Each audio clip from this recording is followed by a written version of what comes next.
Ngayon, hindi na ako mananahimik, ilalabas ko ang lahat ng katotohanan. May resibo, may ebidensya, at may pangalan.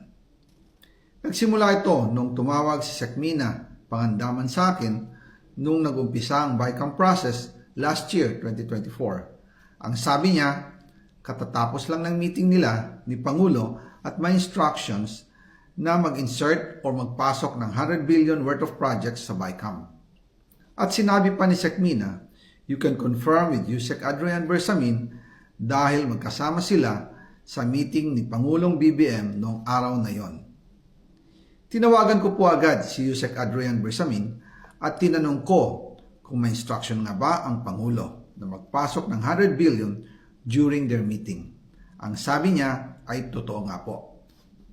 Right after our conversation, tinawagan ko po si dating Speaker Martin Romualdez at nireport ko ang instructions ng Presidente to insert the 100 billion projects.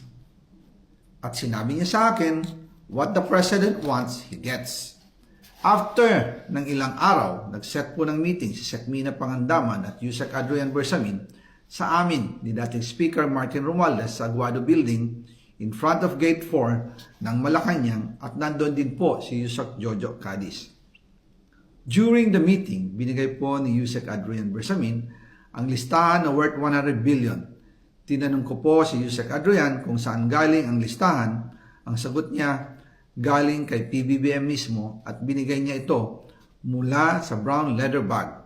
Nung sinabi po ni Yusek Adrian Bersamin yung brown leather bag, naalala ko noong nasa Singapore kami right after the elections of May 2022 sa Hilton Hotel, kami ni dating Speaker Martin and PBBM habang pauwi at pabalik ng Pilipinas, hinabol ng PSG ang brown leather bag at ang sabi ni PBBM, maiwan na lahat, wag lang ang brown leather bag.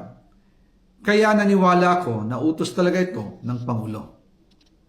Pagkatapos ng ilang araw, I informed sina dating Speaker Martin Romualdez, Sekmina Pangandaman, Yusek Adrian Bersamin, and Yusek Jojo Cadiz na kung pwede 50 billion lang ang ipasok sa program funds dahil so sobra ang DPWH funds versus sa DepEd. In practice, hindi pwede na mas malaki ang budget ng DPWH kaysa edukasyon.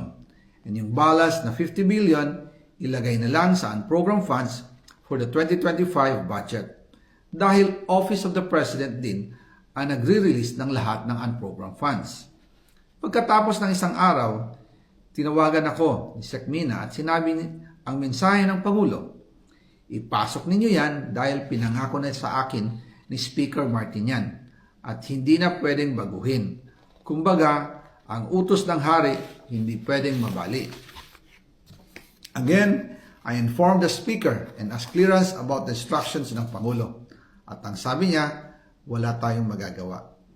Kaya po nagtataka ako kung bakit sinasabi ni Pangulo na hindi niya makilala ang budget, samantalang lahat na binawas at dinagdag sa mga ahensya ng gobyerno ay humihingi ng approval sa kanya si Sekmina Pangandaman.